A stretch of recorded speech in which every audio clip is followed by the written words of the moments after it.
Hi Digestives, welcome to Crimes Digested, where we try to digest senseless crimes. Have you ever heard the saying, revenge is best served cold? I feel like at this point, everybody probably heard that saying. However, do you guys believe it? Do you believe that it's better to have that instant gratification of revenge? Or is it best to wait and just cook the most devious plot to pay someone back? I love instant karma, okay? I love it when someone gets instant karma. But you know what I love even more? I love it when the person forgets they did something to me, and then at the end of the day, it just pops out of nowhere and hits them like a brick in the face. That being said, this is not my story, so let me tell you about the story of the scorned woman. So I'm gonna take you to the beginning of everything. All right, this whole mess started like early 2020, I want to say, to 2023 when it hit the fan. But Zoraida Bortolomei and her husband Alberto Roland, they've been together for years, decades even, I would say, because their first son is 9 years old. His name is Adriel, and their second son is named Diego. He's 7 years old. So from all intents and purposes, it seems like they have a pretty normal relationship, the average relationship, I would say, until it wasn't anymore. Because she met Nathaniel Huey at a engineering company, and it seemed like they hit it off, and they started a romantic relationship that I don't know. I think, okay, I feel like it was probably just like the excitement of the workplace and being in a relationship with someone that is almost like a forbidden taboo thing. But they hit it off pretty well, and she seems to, I don't think she was intending on leaving her husband for him. It doesn't seem like she had any intention of taking the relationship to the next level. It was just fun. But it seems like her husband and Nathaniel's wife were not happy about this. 32-year-old Nathaniel Huey Jr. is in a relationship with a 50-year-old, and her name is ERMALINDA, okay? ERMALINDA Palomo was not someone that you try with, okay? She's not to be messed with, because when she found out that her man was stepping out on her, it's creepy how she turned the whole table against him, because she's not the only one that found out her partner was cheating on her. Roland also found out that his wife was cheating on him, but he took his anger out in a different way. He was that ex-girlfriend that you do dirty, and she sneaks out in the middle of the night with a hoodie on, and she slashes your tires, maybe just 3 of them, so you don't get it covered by insurance. But ERMALINDA, on the other hand, y'all, ERMALINDA said, I'm not even gonna rush. I'm gonna take my time with this. I'm gonna cook the most perfect revenge ever. So she gets online and she starts creating all of these like profiles. She starts creating a whole organization, and she messages her man, she messages Huey and tells him, listen, you are officially part of a Bulgarian/Mexican crime organization, and we're gonna be contacting you to make sure that you're on the straight and narrow, okay? You better not get in trouble. You better not do anything you shouldn't be doing. And also, you better be treating your girl right, because she's also part of the organization. So I'm probably assuming, all right, this is my assumption, but I'm assuming that he probably sat his girl down and was like, honey, are we really part of an organization? And she was probably like, oh my God, you're part of the organization too? I had no idea. But yes, I am part of the organization, because he will be getting these random texts from this app called Pager, and it's basically the leader of the cartel telling him, like, you better treat ERMALINDA right. You better take care of her. You better not be mistreating her. You better not be stepping out on her. And this went on for months, okay? It's not even just like a day or two, a week or two thing. It's like months, if not years. This kept going on, but it didn't seem like he stopped his relationship, because ERMALINDA started to think that she needed to escalate things. So they kept doing this for months on end, and this man started to get really convinced that he was part of an organization that is like a really dangerous one. And he's starting to get scared. And the organization leader, the cartel leader, was hyping him up. They found a mole. There's a mole in the organization, and he has to get rid of it. You want to know who the mole is? You guessed it, Zoraida Bortolomei. Zoraida Bortolomei is the mole in the organization, and they tell him, if you don't get rid of Zoraida, she's gonna come after you, okay? It's either you or her. So what did he do? What any normal person would do, obviously. He decided he was gonna figure out a way to get rid of his enemy before she gets rid of him. So he's starting to plan, all right? And he's making all these plans without any like knowledge or understanding of the fact that he was making all these plans with his own girl. He was going back and forth with this cartel leader, and they were telling him about like doing reconnaissance, going to the house where the crime was going to be committed, looking around, making sure they know where all the cameras are, making sure they know like the times that everybody like in the neighborhood was going to be around. And he's getting hyped. At some point he started getting nervous, and you know what, she told him, this lady told him, a lot of people get away with murder. Like, don't get yourself too anxious. Don't get yourself too riled up. Like, just relax, okay? You can do this. So September 14th, 2023 comes around, and they are in full force, like, recon, okay? They drove around the area. They were spying on the couple in their home in Romeoville, Illinois. And they started to realize that the house in the back of the couple's home is an empty home. So they thought they can go in through that home and come into the Romeoville couple's home without being noticed by anyone or anything like that. So they planned whatever they were gonna do. They figured out that there was 3 dogs in the house, so they have to figure out a way to calm the dogs without raising any kind of alarm or anything like that. And now they're ready. And again, this whole time, this man, Huey, thought he was talking to a cartel leader, and he was probably terrified. I don't even know how you can be part of a cartel without signing up to be part of the cartel. But this man really fully believed that he was part of a cartel, and he had to do this. Otherwise, his life was in danger. So on the 16th of September 2023, around 3:17 a.m., they drive up to the couple's home from Streamwood. They live in Streamwood. They drive to Romeoville, Illinois, and they park close to the couple's home. She is the one driving, okay? ERMALINDA Palomo was the one driving.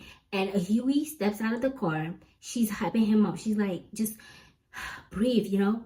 Take deep breath, go in there, do what you have to do, and then you come out and we're good to go. We're in the clear. So he goes in the house, and based on police record, it seems as though when he went in the house with his gun ablazing, the husband Roland probably tried to face him while his girl Bortolomei went into the room with their kids and one of the dogs. So he shot 2 of the dogs in the kitchen. The husband went in after the woman and the 2 kids and the other dog. So he kills 4 people and 3 dogs.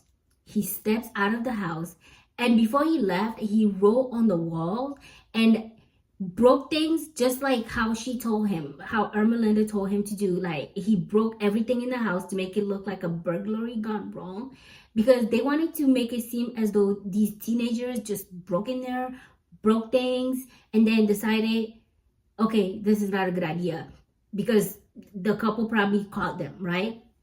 So he did everything as per instruction, runs back out, and he's like seemingly upset. So she's asking him, what's going on? Like, what's wrong? And he tells her, I didn't take the phone. I didn't take her phone, because the phone might have incriminating evidence that points at them. So he's like, I should have taken the phone. Whole time, this girl is calmly telling him, like, calm down. Don't stress about things that don't need to be stressed out about. You know, she's I mean, the saying goes, he who finds a good wife finds a good thing. She's over here being the good thing in the wrong situation. Okay? She's calming him down. She's telling him to like breathe, relax. They drive back to their home, and the next day, on the 17th, police get a call for a wellness check because Roland didn't show up to work. His wife, no one has seen her or heard from her.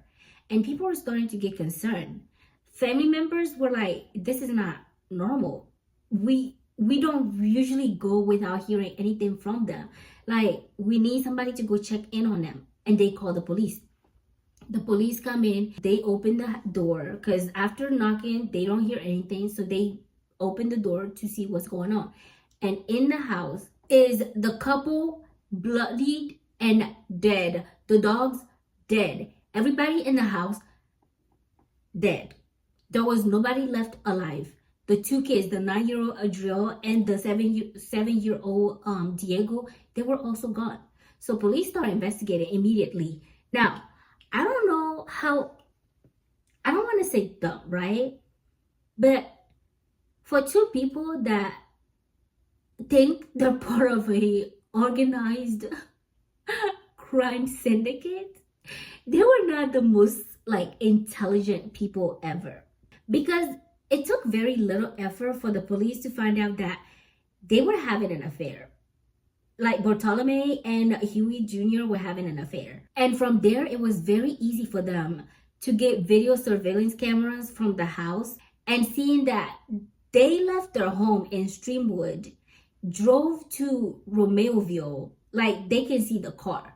And even though the police didn't have enough evidence to like hold against either one of them, they had enough to wonder whether or not Huey Jr. had something to do with any of the crime that happened. Because, bruh, let me tell you, okay, this man had a rap sheet. Like, in 2016, he committed some crimes. And then in 2017, he committed more crimes. He goes to court. They order him not to have any possession of firearm. But this man, I don't know. He's not really a very good law-abiding citizen. That's all I'm saying, okay? Because he opened a security guard company, and he flaunts his like arsenal of weapons online for everybody to see, and like try to promote his business. But all those guns, he's not supposed to have them. So police are like, okay, he seems like the best person to question right now, because so far he's the only one with a connection to the couple that might have an answer for us. So on the 18th, this is like the day after the police find the dead bodies, they go to question him and his girl separately. They visit ERMALINDA first, and they ask her if she knows where he was like 2 days ago on the 16th. She says that he was with her. He was in her home, in her room. They were in bed together at the time that was being described. The police even asked her, like, you wouldn't be covering for him, would you? She tells them, no, he was with me. They go to visit Huey Jr. at his workplace, and they had like a recording because of the police officers, like the cameras they have to have on them, the body cams. And in the body cam, he seems, I guess, according to like what I found online, he seems pretty normal.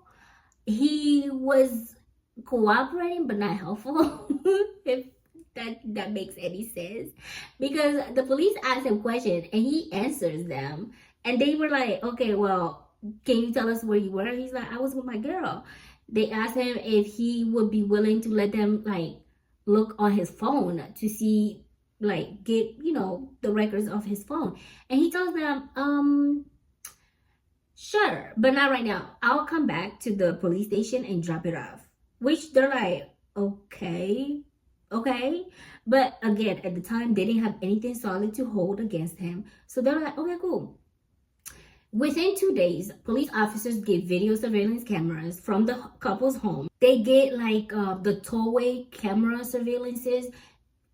Illinois has so many tollways, and when I was living in Illinois, oh my God, if I tell you the amount of debt I almost went into on those tollways, because you charge your iPass and within a day or two, you run out of money. And if you don't pay even $1, within a month, it turns into like $100. Okay, it's a scam, honestly, but this is not my story. I digress.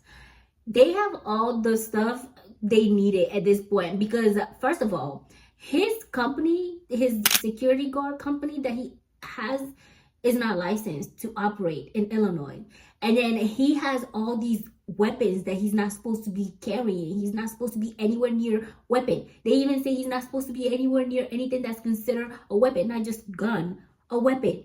And I don't know what is described as a weapon because even this thing I'm holding right now can be a weapon in the wrong hand. Okay, but they say he's not supposed to own any weapon. So imagine the police's surprise when they go on this man's social media and all they see is weapon everywhere. This man is just flaunting them. He's holding that. He's pistol whipping around with his weapons. So the cops are like, oh y'all see what I'm seeing? And I'm over here like, yeah, I'm seeing what you're seeing. This man is crazy. He has no fear, okay? None whatsoever. But not only that, they got phone records. And it's a straightforward, like, no question about it. Just completely handed to the cops on a silver platter. The couple drove from their home in Streamwood, Illinois to Romeoville and then back to their home. Not only that, they found out that the 9mm gun that was used at the crime scene belonged to him. So now there was no question. Okay, there was no question. They were ready to find the two of them, at least to find Huey, you know? But now they can't find him. It's the 20th, and the two of them are on the run. So they put out a bolo. They put out a be on the lookout for the two of them. And it doesn't even take long for them to be seen at a Walmart in Catoosa, Oklahoma. Okay, I'm telling you, these two, I don't even know if it's idiocracy, if it's just confidence, cockiness, arrogance. I don't know what it is. But the two of them were spotted at a Walmart, hand in hand, hee ha ha, kiki, with each other. So the police are like, oh, y'all see what I'm seeing? Honestly, this whole case, like, it's almost so sad that it's comical. Like, you don't even understand how ridiculous it seems like a movie. Like, honestly, it's like a movie, right? So the police officers are like, that's who we're looking for. What? So they tried to apprehend them, but the couple got in the car and they started driving, and now it's a chase on the highway. Interstate I-44. Oh, why did I say interstate twice? I-44. They were chasing each other, and the police were like right behind them. They're like cat and mouse right now, okay? Tom and Jerrying down the interstate. These two refused to stop. They didn't stop. The police are like, hello, can you guys, hello? They didn't stop. They refused to stop until they get in a crash, okay? They drove and rammed the car into like those things on the highway that separates the road. They drove into it, get in a crash, and the police officers get out of their car and they're like, okay, let's go make sure there's no severe injuries, or at least if there is, let's go get them help, because, you know, this is America, land of the free. Even criminals have to get good health care, only if you're a criminal. I don't know. I have personal feelings about like the way things work, because people who are law-abiding citizens don't get free health care, but a criminal, let's get him the most healthy we can get him so we can lock him and make people pay taxes so that he can get to eat and sleep and poop and pee and get health care. Anyways, that's my own little soapbox. I'm gonna get off of it now. Anywho, so now they go in to check up on them and they hear pop, pop, 2 gunshots. One of it straight at ERMALINDA and the other one in Huey's head. So they go up and they're seeing that ERMALINDA is still barely holding on to life. She's conscious, but she's severely hurt. And Huey is gone. He's dead. So they take her to the hospital. They're trying to get her, like, you know, okay. They're trying to get her treated so that she can at least pay for whatever she needs to pay for. Because at this point, initially, before police officers were able to get more information, she was considered a kidnapped victim, okay? Her family was posting out flyers. They were asking people to help them find her because she has 5 kids and her 5 kids also have 5 kids. So she has like a whole family. And according to one of the statements made by her family members, she was telling them to take care of her, like her babies, her grandbabies. So it seemed to her family that something happened between her and Huey Jr. and she was very distressed because according to them, she got picked up after the murder happened by Huey and she looked not happy. She looked upset. So they're like, that man kidnapped our mom. That man kidnapped our grandma. We need to save her. We need to get her back home. At this point in time, everybody just assumed that she's innocent. Like, this man is evil. How could he do something like this? What could he possibly do with this woman, you know? So they're trying to get her treated. They're trying to get her back to full health, protect her. So, I mean, I guess, I'm sorry. Hindsight 2020, I was in my feelings a little bit, you know? Because at this point, we don't know she's a criminal. So she's getting the care that she deserves. Okay. Anyways, so she's getting this care, but then she ended up passing away. And now officers are like, okay, this is the 5th victim. Like, this man, we need to, at least we owe it to the victims to find out everything so that the family can get some sense of closure. Not really, but some sense of closure. But then, once they started digging, they were starting to realize that ERMALINDA was the mastermind out of all of them. She played every single one of them like a fiddle. She manipulated Nathaniel Huey Jr.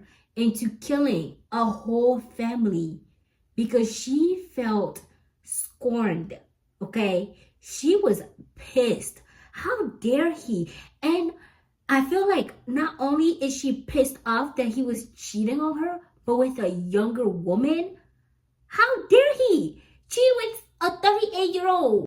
That was unforgivable to her. So she had to make sure that Zoraida Bortolomei never sees the light of the day again. And not only that, her husband never sees the light of the day again. The 2 kids never see the light of the day again. Like, because he did her wrong, she felt like the only way was for her and her whole family to disappear off the face of the earth. And she succeeded. So now, the family lawyer, initially, he was like, we need to bring this woman back home. We need to save her. We need to protect her. She's innocent. This man ruined a whole family because he kidnapped this poor elderly woman. Now he's like, you guys, let's not forget the fact that the family is still grieving, okay? I personally, I had no idea that he was that kind of person. I didn't know. I had 0 idea. I didn't know that's the kind of person he was.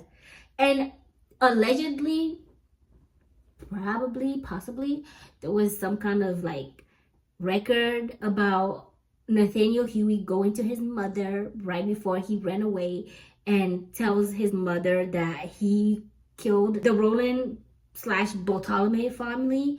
However, there was no concrete like evidence. There's no, concrete record stating that this is true. So that's why I say allegedly. But yeah, the lawyer said, I don't know if that's true or not. I don't even know his mom. I've never met her to know if this is the truth or not. However, again, let's give the family some grace because they are going through a lot.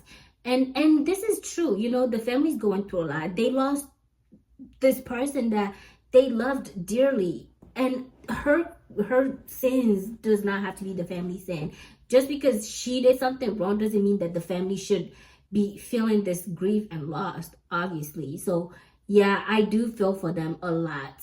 I think that, like, every crime, it's the people left behind, you know.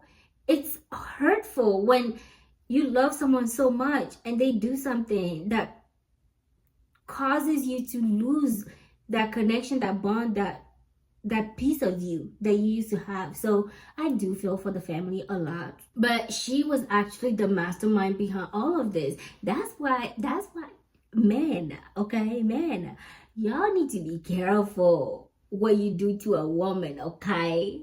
Women are crazy.